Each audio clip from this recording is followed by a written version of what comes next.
3 creepy serial killer interviews. 1. The only thing that would be better than that would be to have your son in the car with you. That would be a incredible ruse. That happened once. What happened? It was July 18th, I think it was my brother's birthday. That weekend I picked up a woman on back highway, and Matthew was next to me in the seat, and she hopped in, and I took her over to in the south airport area, and took her into an area, and my son was there, and I killed her. I'm real sure my son didn't see it, but that only happened one time. Gary Ridgway is the most prolific serial killer in US history, killing 49 women over 2 decades. He targeted the vulnerable, picking prostitutes and runaways. He used many different ways to lure the women and portray himself as a decent man. Once he even took his young son with him when he picked up and murdered a young prostitute. The following are not confession, but details of his crimes. 2.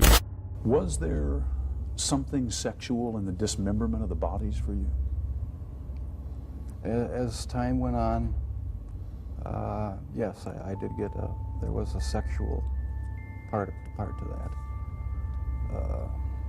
I started saving the skeletons and preserving other parts, and one thing led to another. It took more and more deviant type behaviors to satisfy my urges, and so it just spiraled out of control. Why the cannibalism? That was another step. It made me feel like they were a permanent part of me. Besides the just mere curiosity of what it would be like, it made them feel that they were a part of me, and it gave me a sexual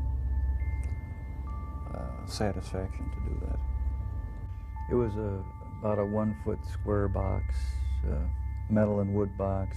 My dad one week came to visit and happened to see it, and he was wondering what was in it. He didn't know. Nobody knew.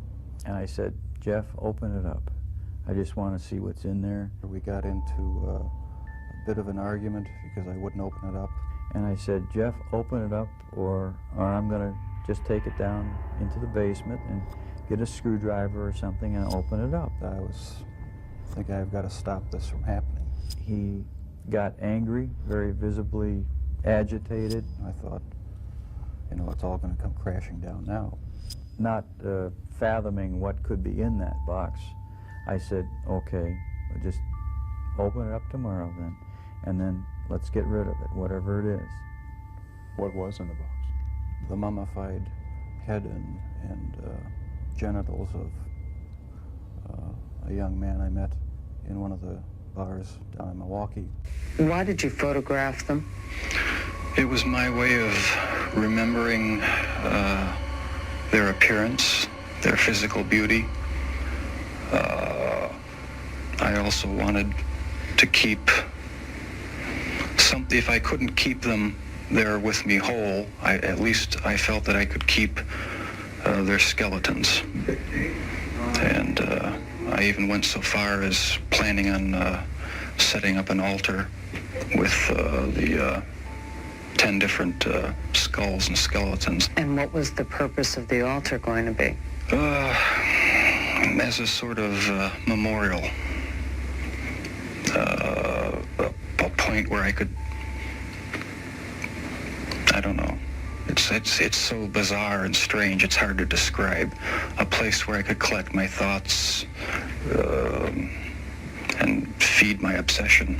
This interview is of Jeffrey Dahmer, or Milwaukee Cannibal. In the interview he states the Reasons of his crimes are sexual in nature, and how he kept the bodies of his victims as a souvenir. He describes the creepy reasons for the cannibalism of some of his victims. Jeffrey's father describes one incident where he finds a box of a victim's body, which he helped get rid of. 3. What do you prefer in life? Sex or fire? Well, I like both. I like both. I guess I like both. Baby it is, baby it is. I'm what you call a power maniac.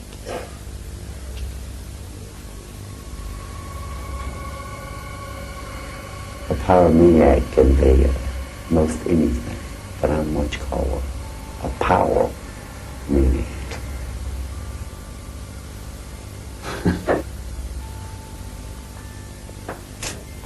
I like to see a whole city burned down. A whole city.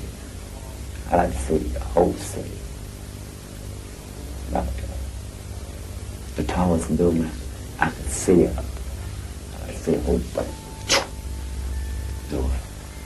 What do you feel when you see it? What do you feel? The interview is of Otis Toole, an arsonist and a serial killer. In the interview, Otis seems almost deranged by the creepy way he talks about everything. The most disturbing of all is the way he said he wanted to see a whole city burned down. Thank you for watching. Subscribe for more.